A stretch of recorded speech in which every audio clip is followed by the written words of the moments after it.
I've started the recording, and let's get started. Okay, so this is lesson 4. So at the end of last class, we were talking about a probability set function. So let's look back at lesson 3 real quick and see where we ended class. So we ended class with the axioms of probability. Okay, so what I'm going to do is I'm going to copy this, and I'm going to move it over to this lesson. Okay, so we started here. Oops, sorry, wrong one.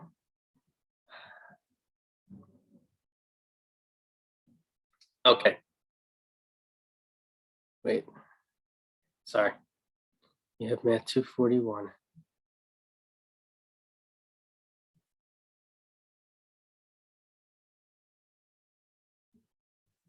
This is it. Okay, good.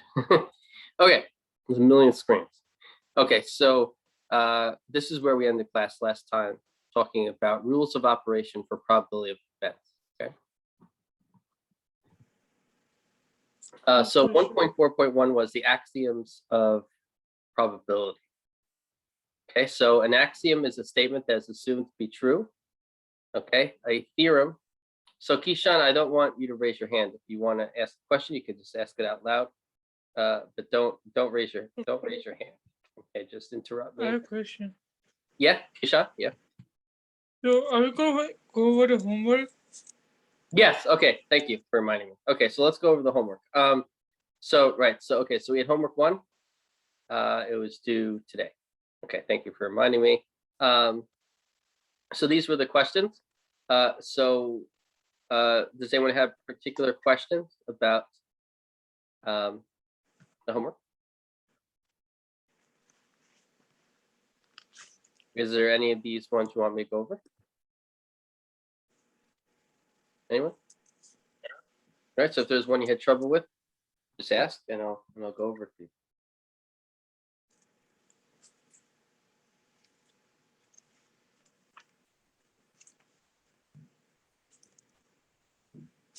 Okay, so let me just choose one at random.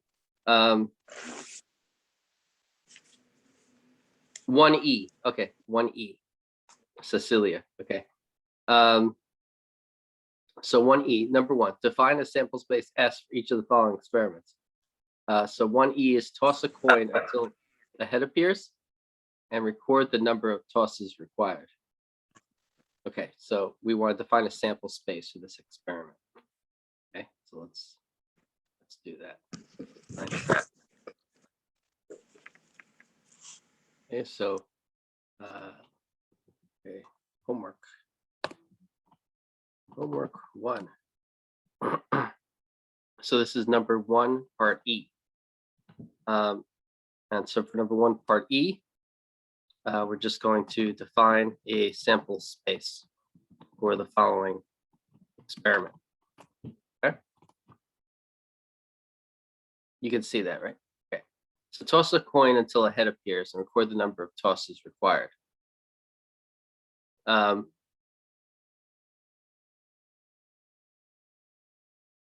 Okay, so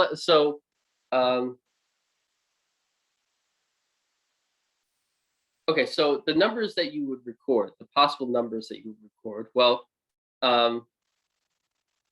if you toss a coin and a head appears the first time, right, then that would mean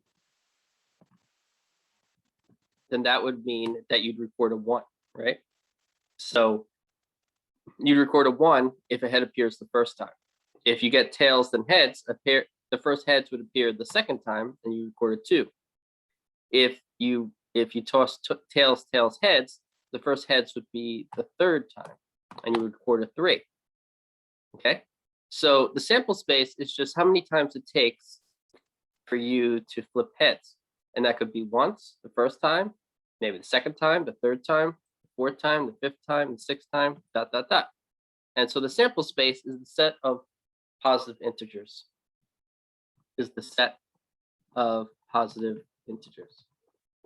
Okay, the set 1, 2, 3, 4, 5, 6, and so forth.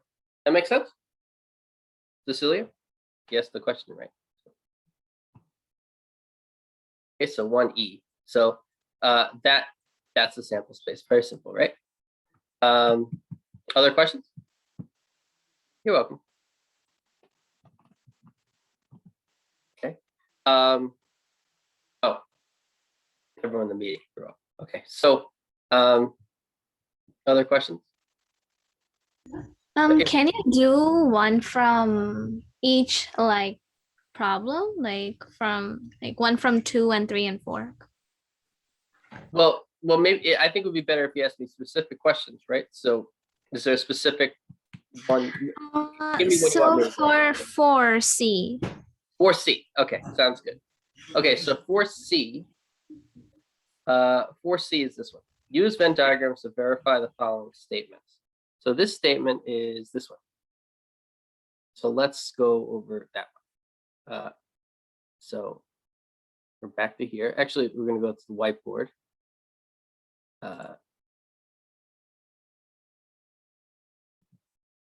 Okay, so we want to use Venn diagrams to verify this equality. So let's do that.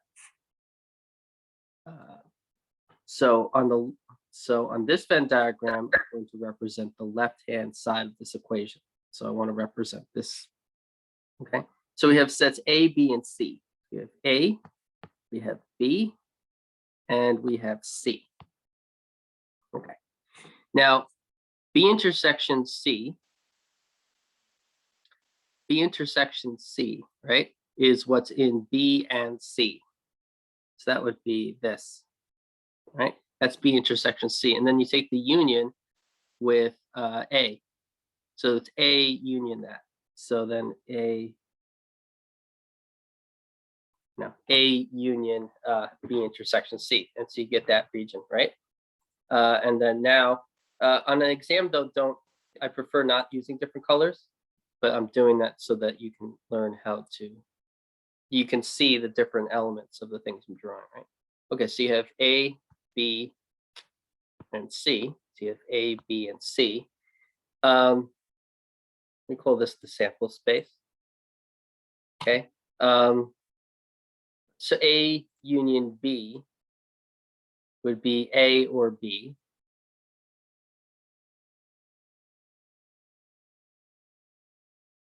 Right, that would be A union B. And then A union C would be A union C. Right. So the orange region, I did orange, and then the pink region is here, right? This is A union B in orange, and then A union C is in pink. Now we want the intersection of them. And so what we want is where these two intersect. Okay. So what I'm going to do is I'm going to erase the ones where both colors, this is only one color. We want both because of the intersection. So I'm going to get rid of this.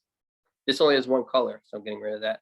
So this is the region that's the overlap of A union B and A union C. So the intersection is that. And so you can see that these two regions are the same. A union B intersection C is equal to A union B intersection A union C. And so these are the same Venn diagrams. And this equals technically doesn't make sense. I'm just putting it there so that you can see, right, that these two Venn diagrams are illustrating the same set. And so if this is illustrating this set, this is illustrating that one, and these two sets are equal. That makes sense? And so that's a Venn diagram illustration of how those two sets are the same, or equal. That makes sense?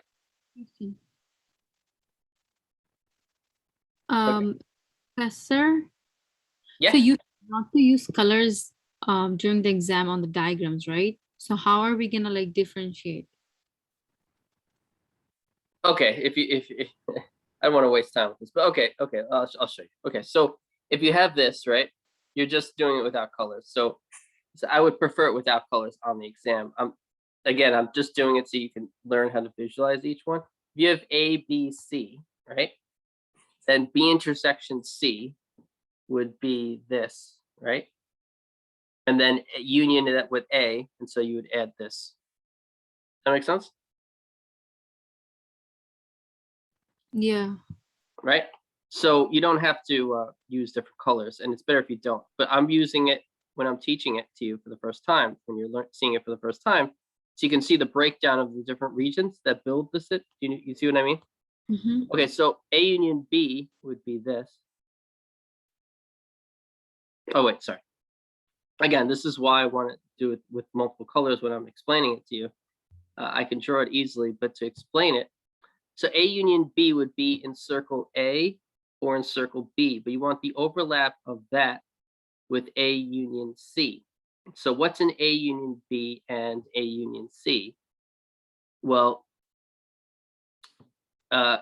everything in A is in A union B and A union C, and then and also this part is also in it, right? So you see how it's easier for me to teach it to you from using colors? Mhm. But this is A union B intersection A union C, okay? And Mm. and so, right, that's A union B, right? And the other one's A union C, and so they overlap, right? So I don't want to teach it without colors, right? So Okay. then you would take the overlap of those two, and then they would be there, right? So this is a little more confusing to learn it. It'd be much easier, right? So they're equal. Okay, good. Okay, got it. Thank you. You're welcome. Okay. So okay, so it's better if you don't use it. I mean, if you use colors, it's fine. But yeah. Okay, you're welcome. Okay, good.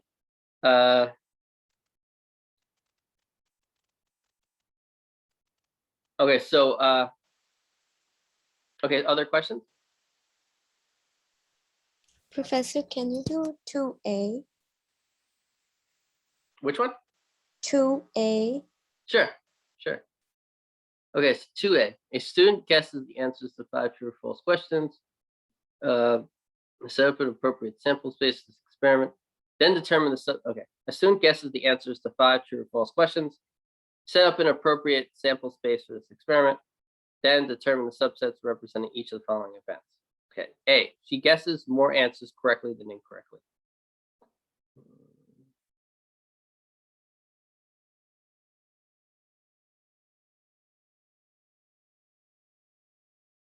Okay, so first let's do the sample space for the experiment. So she guesses the answers to 5 true or false questions. So let me see if I can copy and paste this. Okay, good. Okay, so that's the question. So solution. Okay, we're just going to do A here. So let's delete that. Okay. Okay, so set up an appropriate sample space for the experiment. So S is equal to this sample space. So you just want all the ways to answer true or false, right? So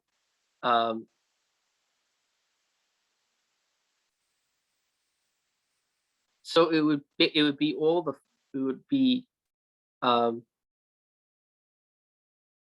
how could I put it this way? It'd be all the 5 tuples A1, A2, A3, A4, A5, such that A1 such that A1, A2, A3, A4, and A5 they're each either true or false. Okay, so it's the sample space is the set of all 5 tuples such that each component is either true or false. So, Okay. For instance, an element or object in the sample space S could look like this ordered pair.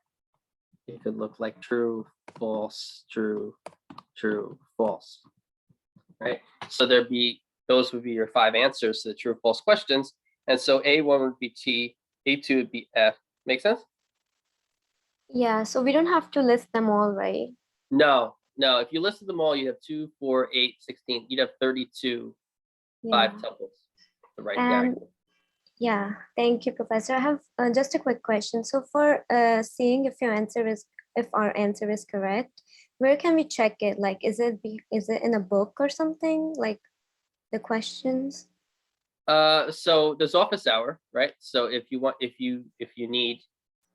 know whether or not you're doing it right or wrong, you can come to office hour. It's every week on Friday. Usually it's on Friday. If you go to Blackboard and you go to Blackboard Collaborate Ultra, I have the schedule of all the meetings. So you can go there, or you can ask me, like when we go over homework. Cool. Thank you. You're welcome. Okay. So that's the sample space, right? So this is good practice for writing a sample space that is very large. Okay, because it's a good way to see that mathematical notation really makes your life easier, right? So here you can tell someone what the sample space is without writing all 32 elements by just using mathematical notation to abstract, to describe it very succinctly, right? Okay. So I'm not done with this one though yet, because then it said in the problem it says determine the subsets represent each of the following events. She guesses more answers correctly than incorrectly. Oops. Okay, so let A equal the event of her guessing more answers correctly than incorrectly. Okay, I don't want to write out all the I don't want to write out all the ways that this could happen. So just to point out, there's 5 answers, right? And so there has to be, you can't have an even number of trues and falses. You can't have the same number of trues and falses. There's either more trues or more falses, right? Sorry. She guesses more answers correctly than incorrectly. Okay, so she could either get the 0, 1, 2, 3, 4, or 5 correct. I have 5 problems. So there's a symmetry going on here, right? Half of them she would have to get more right than wrong, and the other half she would have to get more wrong than right. And so there are 32, there'd be 32 ways she could answer, right? And half of them she'd be guessing more right than wrong, and the other half she'd be getting more wrong than right. So there would have to be 16 elements in this event, right? There would have to be half of all possibilities, right? Half of the time, half of the ways you get more right than wrong, the other half you get more wrong than right. That's because there are 5 problems. If there are 6 problems, then there could be somewhere she got even of both. It would make it harder to get that number. But okay, so here A is the event for guessing more answers correctly than incorrectly. And so if you were to describe this event though, using mathematical notation, I don't want to write out all 16. So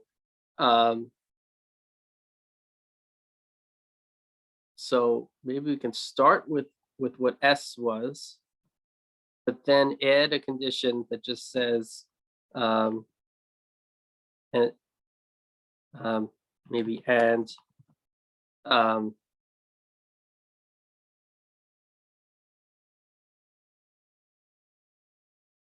and there are more T's than F's.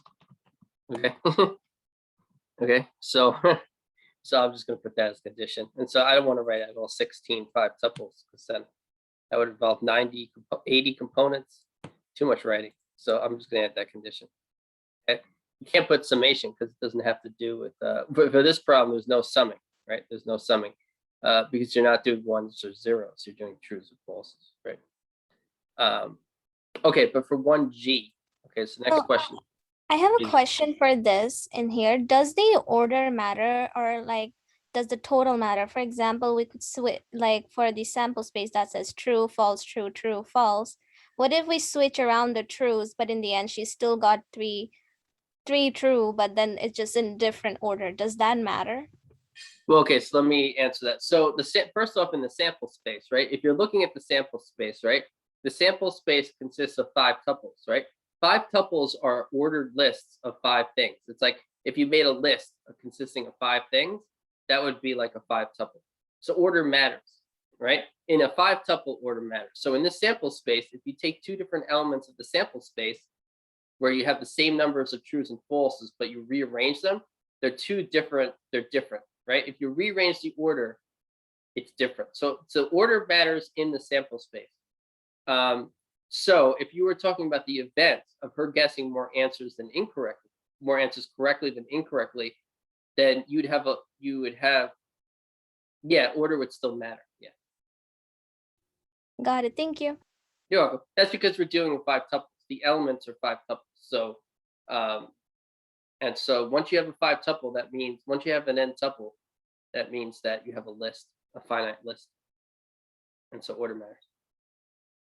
Okay. Yeah, there's 2 to the 5th different possibilities because there's you have 2 choices for each in this 5 loop. So it's 2 to the 5th, right? 2 times 2 times 2 times 2 times 2. And that's equal to 32. Okay, so 1G. 1G. So for 1G, we're still defining a sample space for the experiment. Okay, so let me go back to 1G. So 1G is Susan has a penny, a nickel, a dime, and a quarter in her coin purse. She randomly selects another coin from the purse and records the value of the second coin also. Okay, so Susan has a penny, a nickel, a dime, and a quarter in her coin purse. She randomly selects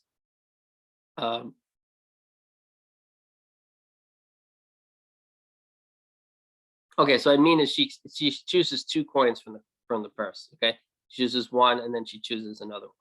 She records the first and she records the second one.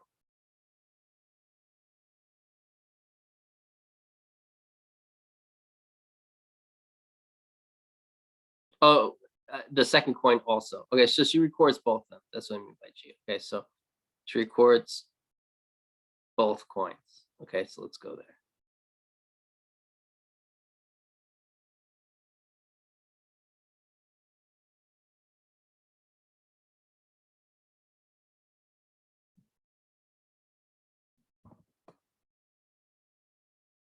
Okay,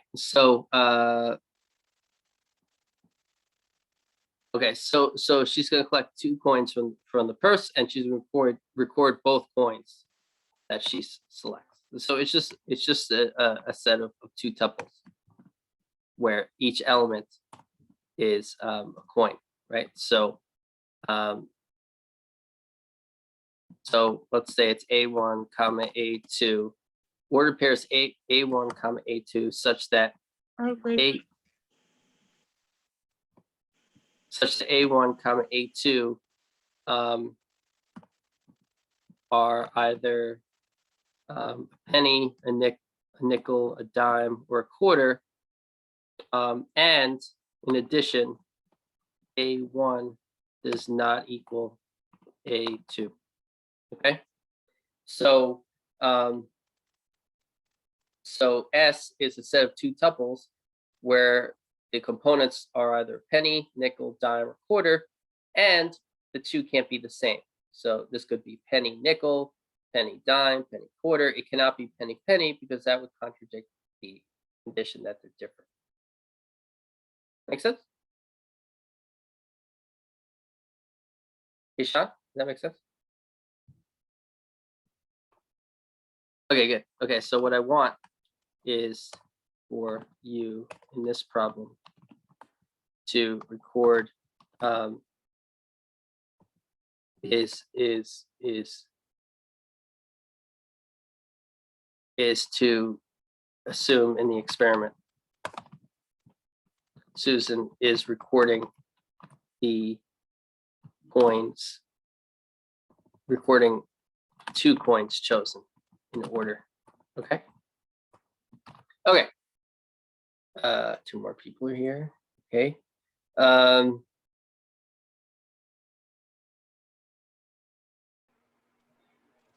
Okay, good. Any other questions? Okay, good. Okay, so that's 1G. 3D, okay. Is that a new question? 3D, okay. I actually have a question for this one. So the way that you describe the sample space, Yeah. it's two 1G? different. Yeah, for 1G, it's two different coins, so that's A1 and A2. But when you look at the actual like possibilities, and I just want for understanding's sake, like order would not matter in this situation, right? Wait, I don't understand your question.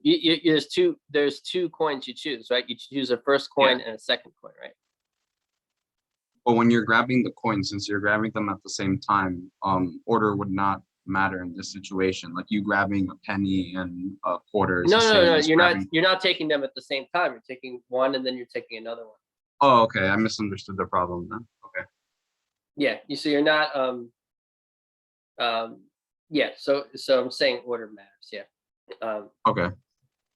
Right. If I said you take two coins from it, then it could be worded where the order doesn't matter. Okay. Because I saw the word chose, so I was thinking that it didn't matter in that point. Oh, so like for instance, I could choose yeah, I could choose one. Yeah, I mean, basically this problem, I could choose one coin and then I could choose another coin. So you could just Yeah, make that two makes sense. choices in order. That makes sense? Yep, that makes sense. Thank you, Professor. You're welcome. You're welcome. Yeah, so the word chosen doesn't imply no order. It's a little more subtle.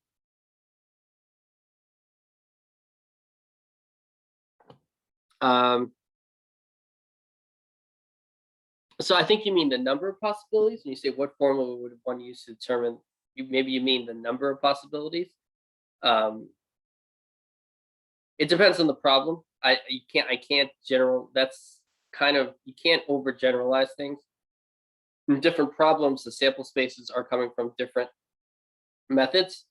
So the way you would count one sample space would be different than another one. In some sample spaces, not all of them, you could say, okay, well, if the sample space was like 2A, where you had 5 questions, true or false, and you want to know how many ways could you guess true or false to 5 questions, each question you'd have 2 choices, right? And there's 5 of them. So it'd be 2 times 2 times 2 times 2 times 2. In that problem, then you could break it down to saying, okay, you have 5 choices, and each of them, there's 5. I mean, you have 5 problems, and each of them you have 2 choices. So you're multiplying 2 by itself 5 times, 2 to the 5th power. In that problem, it's case by case basis to how you would count the number of possibilities in a sample space. Yeah. Okay. Are we done? Any other questions? Okay, good. Let me go back to material. Okay, so okay, good. Let's continue. Okay, so that was the homework. Oh wait, 3D, right? Somebody wanted me to go over 3D. Okay, so 3D. Okay, so let A, B, and C be events of a sample space. Which of the following are true statements? If the occurrence of A implies the occurrence of B, then A and B prime are mutually exclusive. So that's 3D. Okay, so let me go to the, well, I will go to the whiteboard, but first I'm gonna go here. So 3D, if the occurrence of A implies the occurrence of B, then A and B prime are mutually exclusive. So in the problem, I just have to go back here for a second. Let A, B, and C be events. Which of the following are true statements? That's the question. So I'm going to write that here. So for number 3, let A, B, and C be events of a sample space. Which of the following are true statements? If the occurrence of A implies the occurrence of B, then A and B prime are mutually exclusive. Okay, so that's the statement.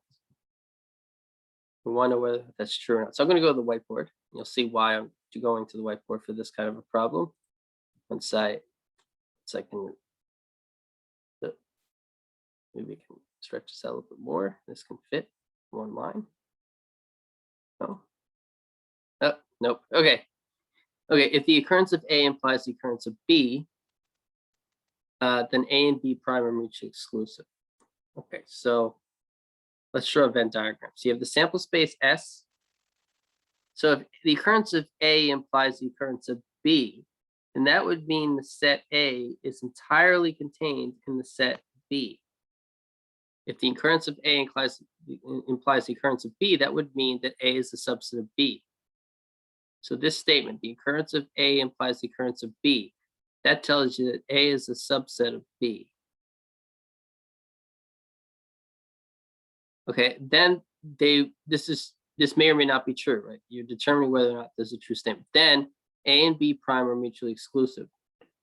So event A is everything inside circle A, right? Let me just shade that so it stays in the circle. That's A, right? But now, so what's B prime? B prime is what's not in B. So this is what's not in B.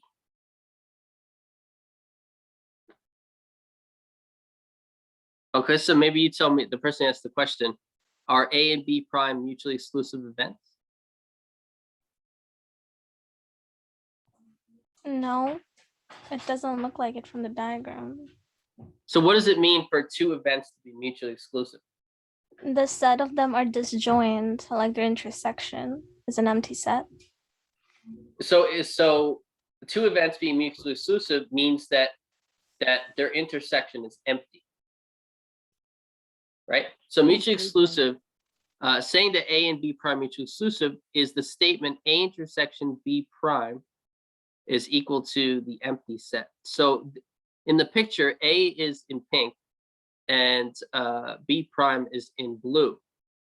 So is the pink region and the blue region, is the intersection of them the empty set?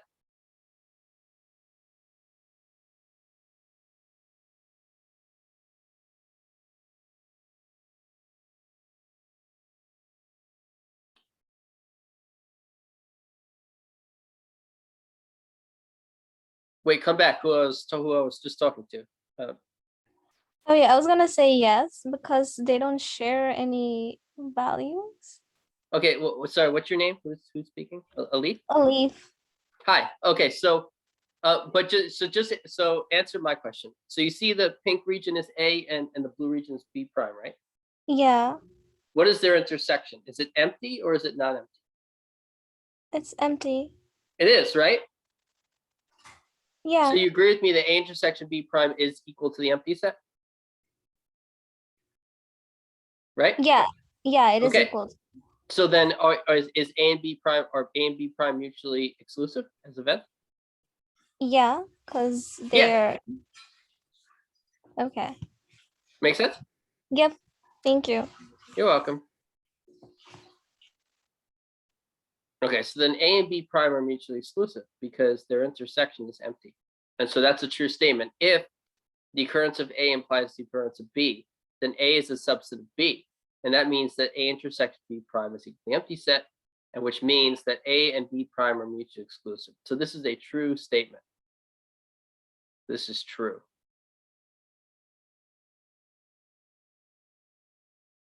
Okay, so that's the answer. It's true. Okay. The answer is true, as illustrated on the whiteboard. Okay. Okay, so 5C. Okay, so 5C. Can you see? Okay, 5C. In which of the following are events A and B mutually exclusive? Roll 2 dice. A is the event of a 2 and at least one of the dice. B is the event of a 3 on one of the dice.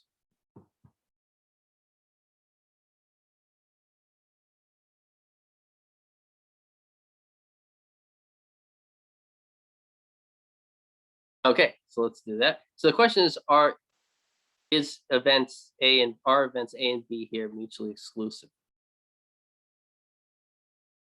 Okay, so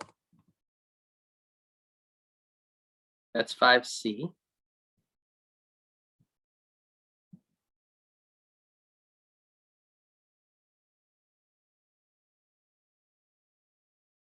Here we go. Okay, so I'm just going to put this, copy this. bring this here. Okay, so which of the following events are A and B mutually exclusive? So let's say we think of the ordered pair 2,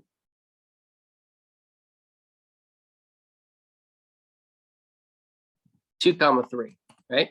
2, 3. Do you agree with me that the two tuple, the ordered pair 2, 3 is in event A, the event of 2 and at least one of the dice? Abdul, Can you repeat that? do you see that 2, 3 is in event A? Yeah, it is 2 years. Okay, right. Now, what about this? 2, 3. Is it true that 2, 3 is in events? Is in event B? Is that true? Yep, that could also be true. Yeah, it is, right? And so what that implies, It's not, right? It's not mutually exclusive. so then they're not mutually exclusive, right? And so why are they not mutually exclusive? Because they could happen at the same time, because they have something in the end.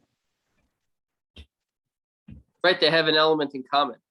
So that means that 2, 3 is in the intersection A intersection B. So 2, 3 is in A intersection B, and that implies that A intersection B is not equal to the empty set, right? Yeah. And so that implies, since I keep using the imply symbol, I'm going to keep using that A and B are not mutually exclusive.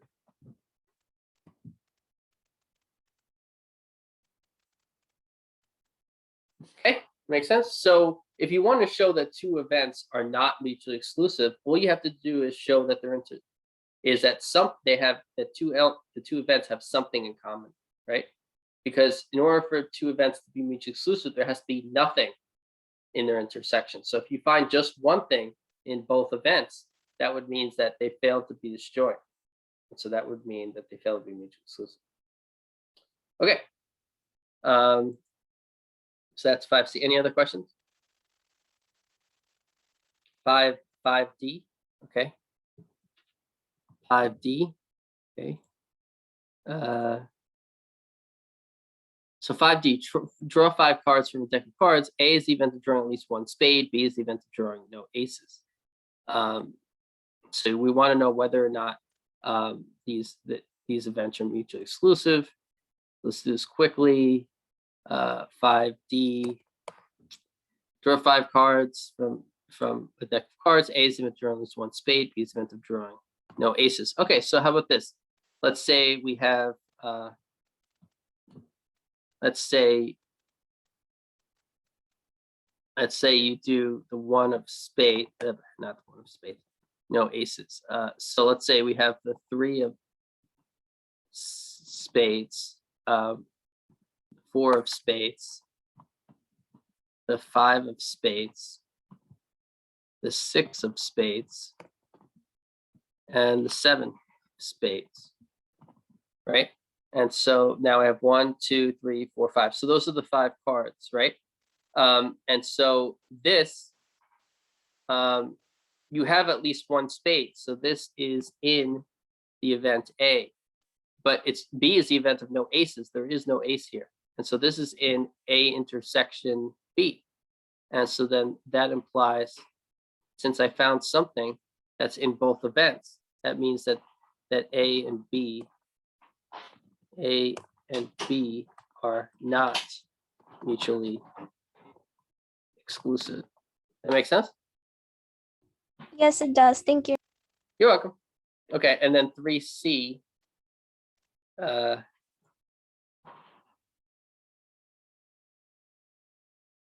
The A, B, and C be events of a sample space which follow true statements. So for 3C, if the occurrence of A implies the occurrence of B,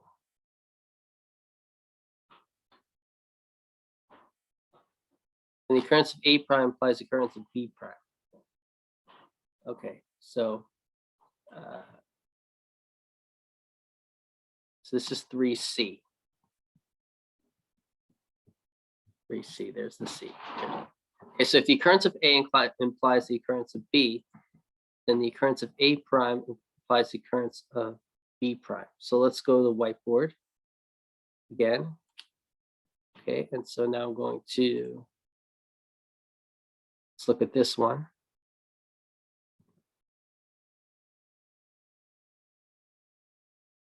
Okay, so you have 3C. If the occurrence of A implies the occurrence of B, then the occurrence of A prime implies the occurrence of B prime.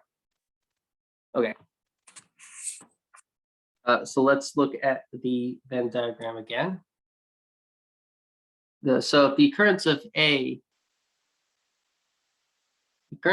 implies the occurrence of B, right? That tells you that A is a subset of B. Because once A happens, B happens. So that means that A has to be entirely contained in B. So you have that information from the given in that if-then statement. Then the conclusion is the occurrence of A prime implies the occurrence of B prime.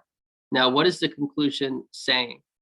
What the conclusion is saying that as a set, the occurrence of A prime implies the occurrence of B prime means that A prime is a subset of B prime. That's what this statement says, that A prime is a subset of B prime. So let's look at A prime. Okay, A prime is everything that's not in A. That's all of this, right? This is A prime. So is A prime entirely inside B prime or no? B prime is the region outside of B, right?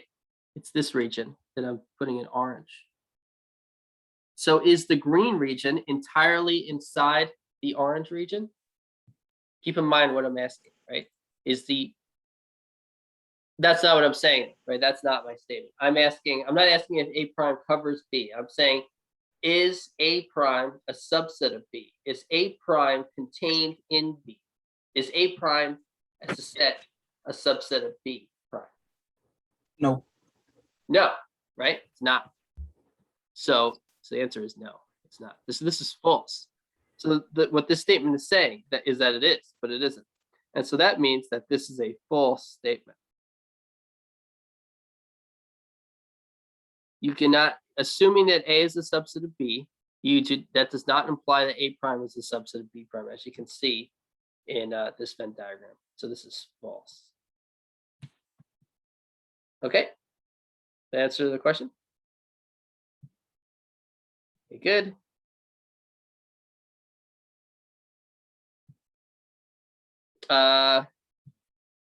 Any other questions? Okay, let's keep going. Okay, so let's go to the lesson. Oh, good. Next, it's on the next page. Okay, so you can see the lesson now, right?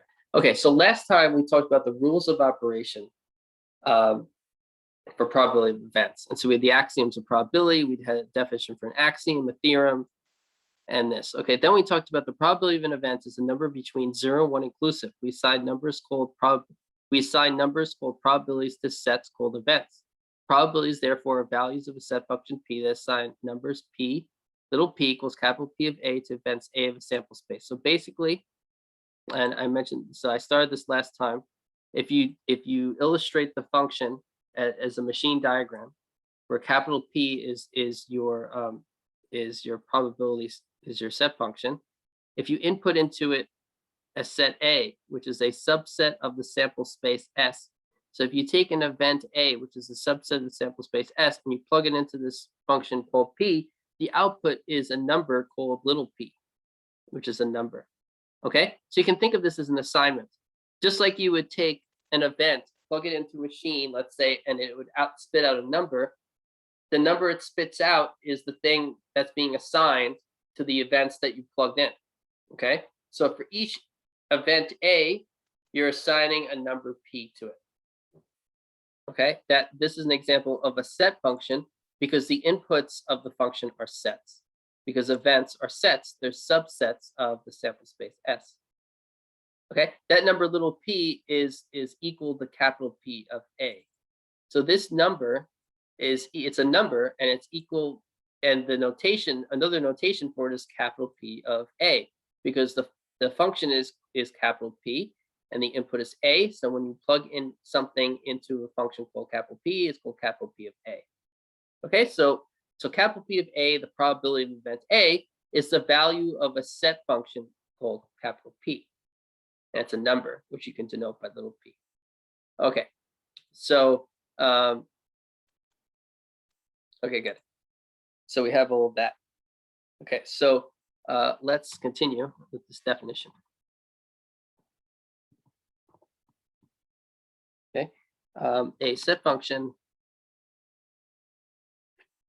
p that assigns numbers little p equals capital P of A to events capital A of sample space S is called a probability set function or a probability measure if the following axioms are satisfied. Okay, so axiom 1 is that 0 is less than or equal to capital P of A, less than or equal to 1 for all events capital A of sample space S. Okay, so that would mean that this function, this probability set function or probability measure, whenever you plug into it an event A, it spits out a number between 0 and 1 inclusive. That's axiom 1. It can't have a value 2. Okay. Axiom 2, the P of S is equal to 1. So if you plug into this set function P the entire sample space S, it has to spit out the number 1. That's the second axiom. And axiom 3 says is in parts. If A and B are mutually exclusive events, then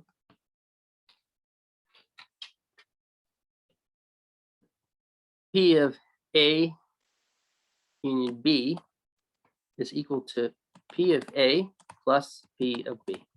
Okay, so if you take the union of two mutually exclusive events, then and you plug that into the set function P, the output should be the sum of its values at A and B respectively. So P of A plus P of B. That's condition A. Condition B is if A1, comma A2, comma A3, comma dot dot dot is a finite or infinite sequence of mutually exclusive events of capital S, then P of the union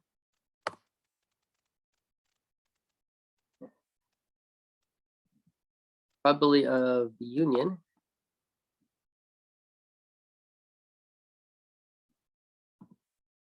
is equal to the sum of their respective probabilities. So P of A1 plus P of A2 plus P of A3 plus dot dot dot.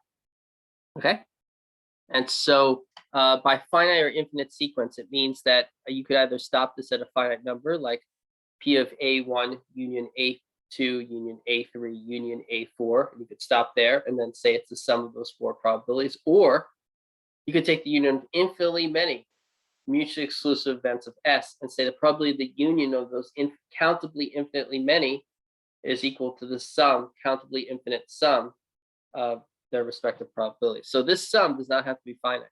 This union does not have to be finite. It could be countably infinite. Okay. If P assigns the value, by value I mean number / number,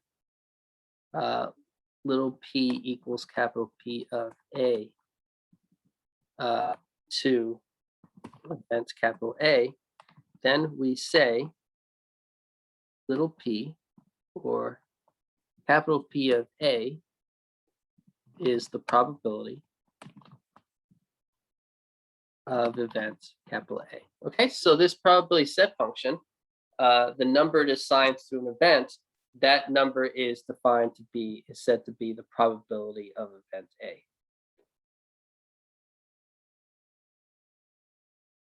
Okay.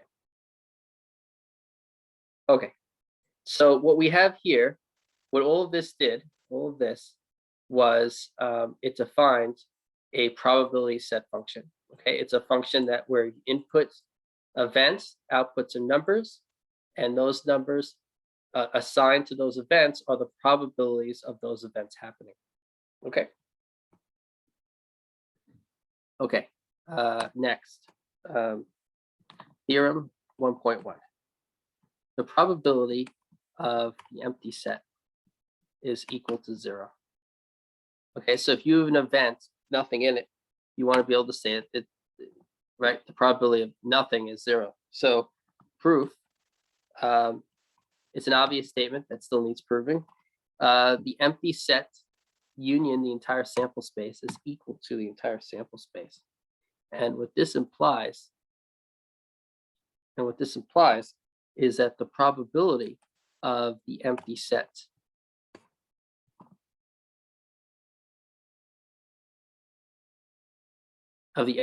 union S is equal to the probability of S, because since these two sets are the same, or since these two sets are equal, their probabilities have to be the same. And so we have that the probability of the empty set union S is equal to the probability of S. Okay, so that's 1. That's going to be, I'm going to call that fact 1. So I'm going to put that there. So just so that it's, you can see that easier. Okay. Next, the probability of S is equal to 1. And that implies that the probability of the empty set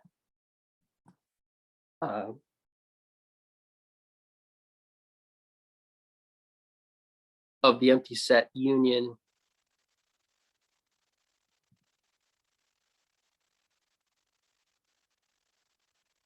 S is equal to the probability of the empty set plus the probability of S, because the empty set and S are mutually exclusive, and so the probability of their union is the sum of their probabilities, and that's equal to the probability of the empty set plus 1, because P of S is 1 by axiom 2. P of S is 1, so I just substituted this for 1.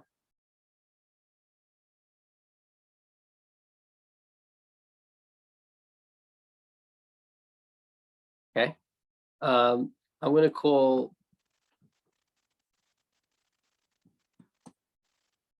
the statement I said that P of S is equal to 1, that I'm going to call that statement 2. And the fact that we have P of the empty set union S equal to P of the empty set plus 1, I'm going to call that fact 3. Okay. So combining 1, 2, and 3, we get that the probability of the empty set plus 1 is equal to the probability of the empty set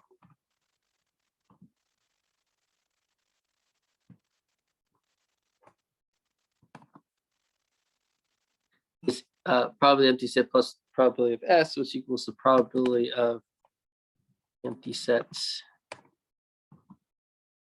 union S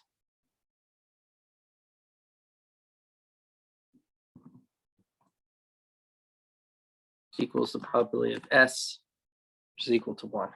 Okay. Okay, so this plus this is equal to, because this is equal to this. This sum is equal to this. This as a set is this, so this equals this, and this is equal to 1, right? So we have, now we have that. Well, if the probability of the empty set plus 1 is equal to 1, then the probability of the empty set is 0, right? Right, so since you have that this is equal to 1, you get that the probability of the empty set is equal to 0. Okay, so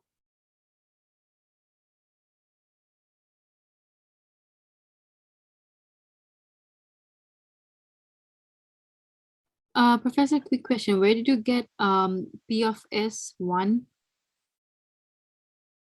I think you said something about substituting it. Is it from the exam too? where are you looking here? Yeah. This is just I'm just noting that as 1. I'm not multiplying it by 1.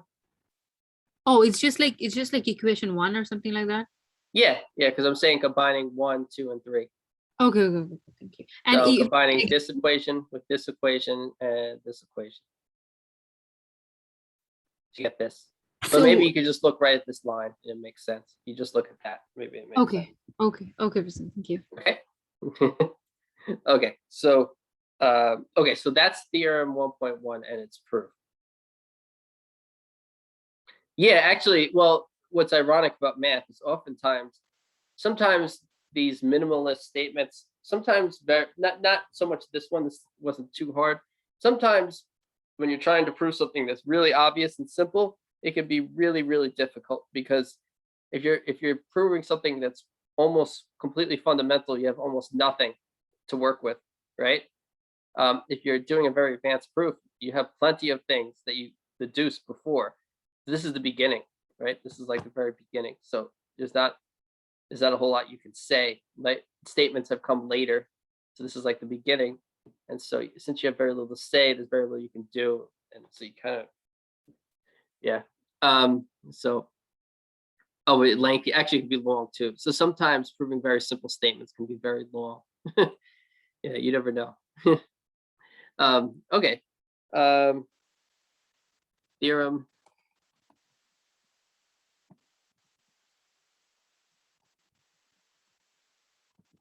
So probability of A prime is equal to 1 minus P of A.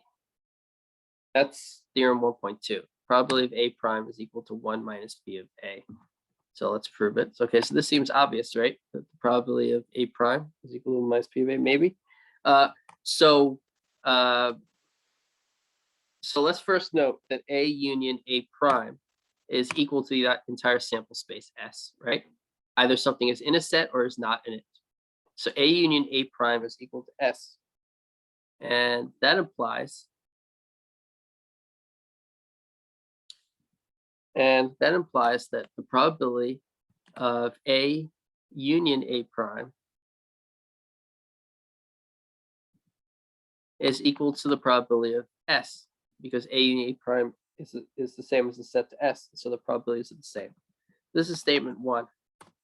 Okay. Now, statement 2 is going to be this statement, that P of S is equal to 1. Okay, that's statement 2. I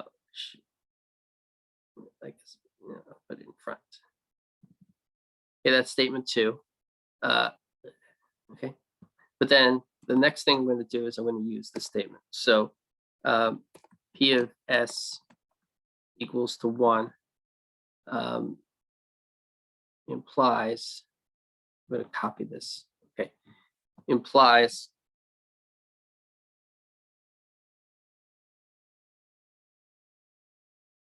oh, never mind. So then you have P of A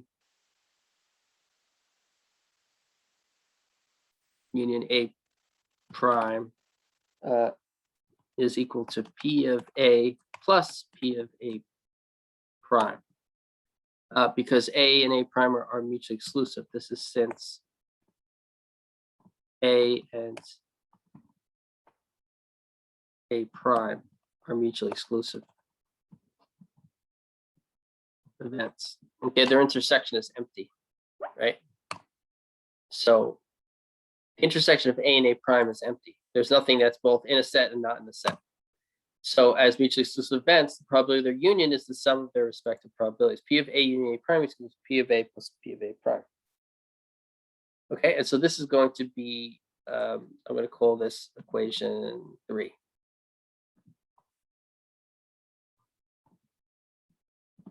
Okay, but I'm just saying since that was the reason, but I'm putting the number next to it. Okay, so you have equations 1, 2, and 3.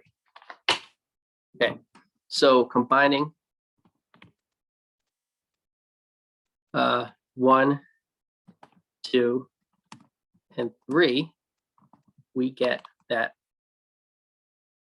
the probability of A plus P of A prime is equal to the probability of A union A prime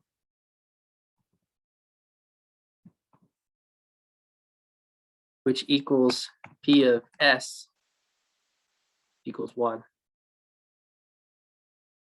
Okay, so if you take P of A plus P of A prime equals P of A union A prime, that equals P of S, and P of S equals 1. And so what we have is that P of A plus P of A prime is equal to 1. Thus, we have that P of A plus P of A prime is equal to 1. So that Okay. means that we have our desired result, that P of A prime is equal to 1 minus P of A. I have a question. Yeah. So what is P of A? Is that P of A, right, is the value, if we have our set function, probably set function P, if you input the event A Okay. into it, it outputs a number. So P of A is a number, it's the Okay. output of that function. okay? Thank you. Does that make sense? Yeah, thank you. So for instance, right, if you roll a fair 6-sided die, right, and you want to know the probability of rolling a 1, you could call the event A the event of rolling a 1. And so then P of A would be 1 equals 1/6. 1/6 is the number assigned to the event A of rolling a 1. Does that make sense? Okay. Yeah. There you go. Okay, so you were just assigning numbers to events. Okay, so that's theorem 1.2. Theorem 1.3. P of A union B is equal to P of A plus P of B minus P of AB. Remember, AB is the shorthand notation for A intersection P, right? Reminder, AB is A intersection B. Right? This is a reminder of notation. I'm not saying anything here, really. I'm just using notation. Okay. So P of A union B equals P of A plus P of B minus P of AB. That's theorem 1.3. And so let's prove it. Okay, so we're going to break this proof up into several parts. So the first part is we're going to prove this statement. Statement 1 says that A union B is equal to okay, so I'm going to get the statement 1. You'll see what I mean. Okay, so A union B is equal to AB prime union AB union A prime B. Okay, so what in the world am I saying? Let's go to the whiteboard. So this is the statement I want to make, right? This is the thing I'm saying. A union B is equal to AB prime union AB union A prime B. which looks very confusing, but once I show you a picture of it, it's very simple. Okay, here. So A union B equals AB prime union AB union A prime B. So if you have a Venn diagram, say this is S, and so let's say you have A here and you have B here. So AB prime is what's in A and not in B. This is AB prime. See that? So the purple part, AB prime, is this. Now let's say we take the green part, AB. That's A intersection B. A intersection B is this part. And then the last part, A prime B, is what's in B but not in A. That's this part. So you see that if you take the purple set, union it with the green set, and you union it with the blue set, you get A union B. See? So then A union B equals AB prime union AB union A prime B. Okay. And so we have that, right? Now what that implies,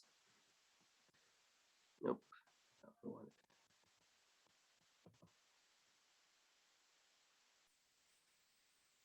What that implies is that the probability of A union B is equal to the probability of this set.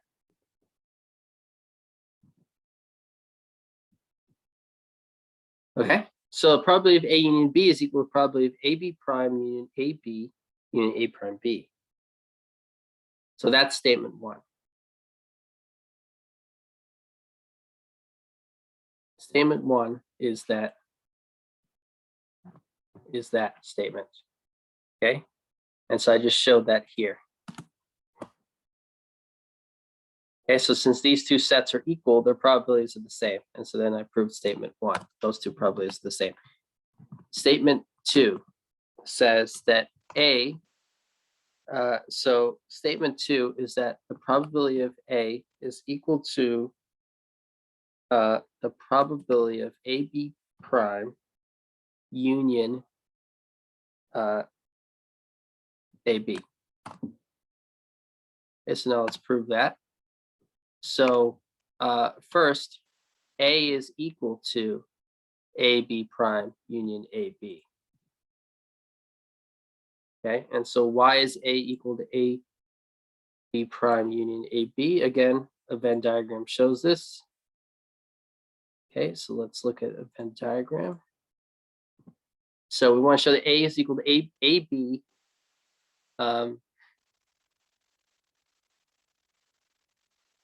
AB prime union AB. Okay, so that's AB prime. Okay, AB prime union AB.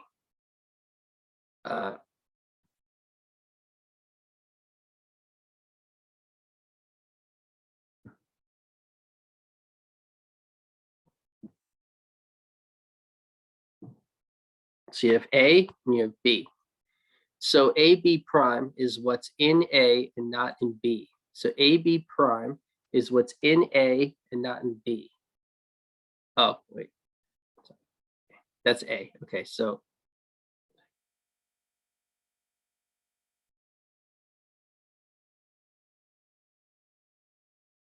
okay, that's B. Bring B back. Okay, so that's what's in A and not in B, this purple region. Then AB is just what's in A and B. So A and B is that. So if you take the purple region, union it with the orange region, you get A. So A is equal to AB prime union AB. Okay, as illustrated by that Venn diagram. It's a circle. Okay. And so you have that equality of sets there. Okay, so let's go back here. So A is equal to AB prime union AB. And what that implies is that the probability of A is equal to the probability of AB prime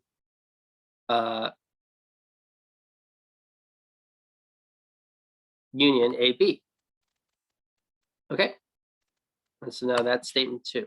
And statement 3 is that B is equal to AB union A prime B. And so this is just like the probability of B is equal to probability of A B union A B prime. That's statement 3. And so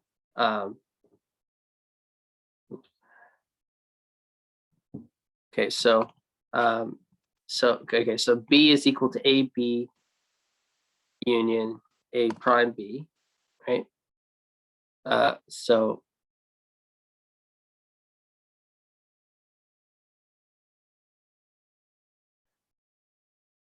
okay, so I'll quickly show you that. It's just like the other one. So if you go to here,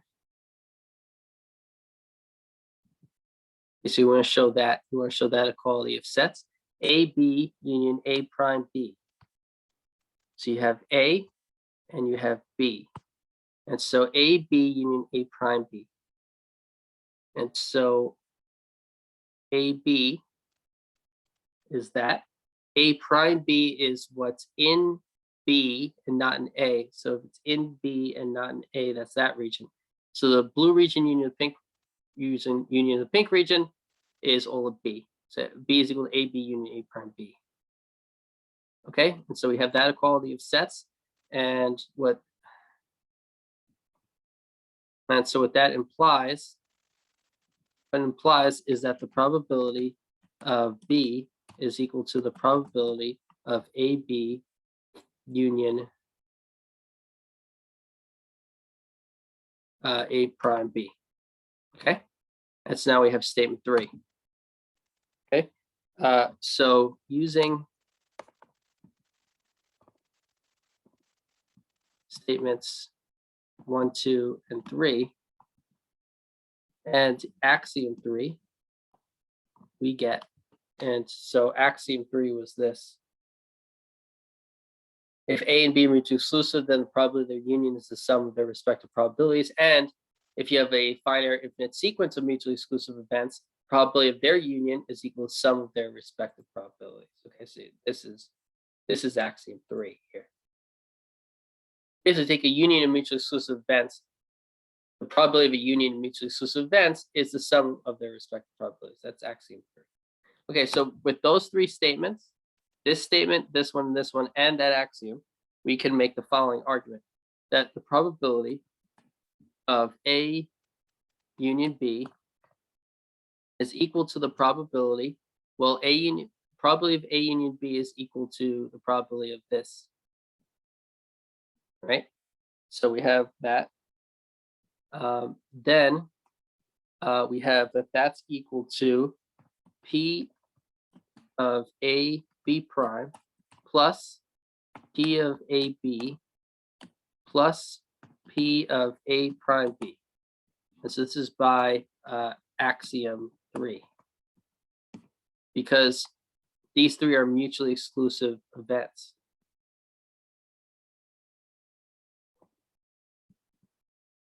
Right? So this was by statement 1.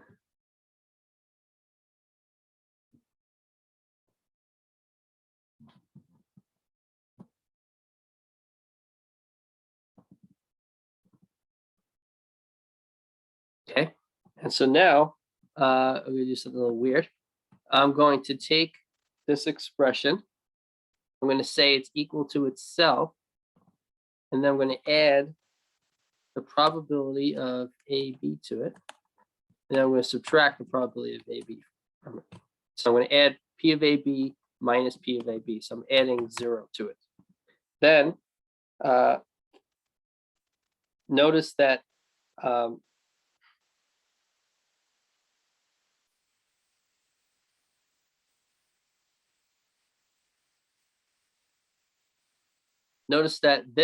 these 2 probabilities add up to this probability, the probability of AB prime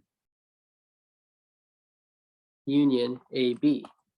So if you take the sum of these 2 guys, it's equal to this probability. Okay.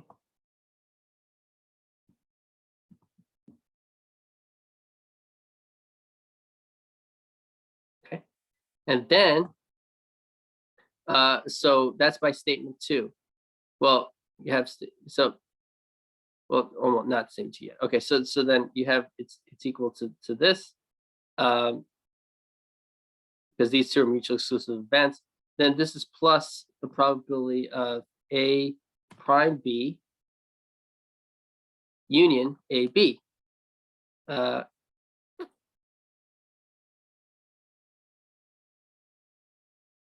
so that's this probability. Okay, and we have left over minus P of AB. So we needed the P of AB for this blue one. And then now we have an additional minus P of AB, okay? And so now this is equal to, well, P of AB prime union AB is equal to P of A. So we have P of A here plus P of B minus P of AB. Okay, this red thing is P of A. P of B is the blue thing. And then minus P of AB. And so we show this P of A union B is equal to P of A plus P of B plus minus P of AB. And so, okay, proof is done. Okay, and so now the proof is done, and we've proven that P of A union B is equal to P of A plus P of B minus P of AB. Okay, and so we can stop there. We're going to stop there because we are out of time. Okay, okay, so we went over the homework, and yes, I'll save the whiteboard. Okay, thank you for reminding me. Let me go to whiteboard now. Let me go to PDF. Okay, it's now saved as a PDF. Okay, thank you. And we'll stop there. All right, so I'll see you next class, next Tuesday, right? Yeah. Yes, Professor. Okay, Professor, can you go back real quick? sure. Thank you. Just had the last one. Okay. Here? Yes, yes. Just give All me a second. Thank you.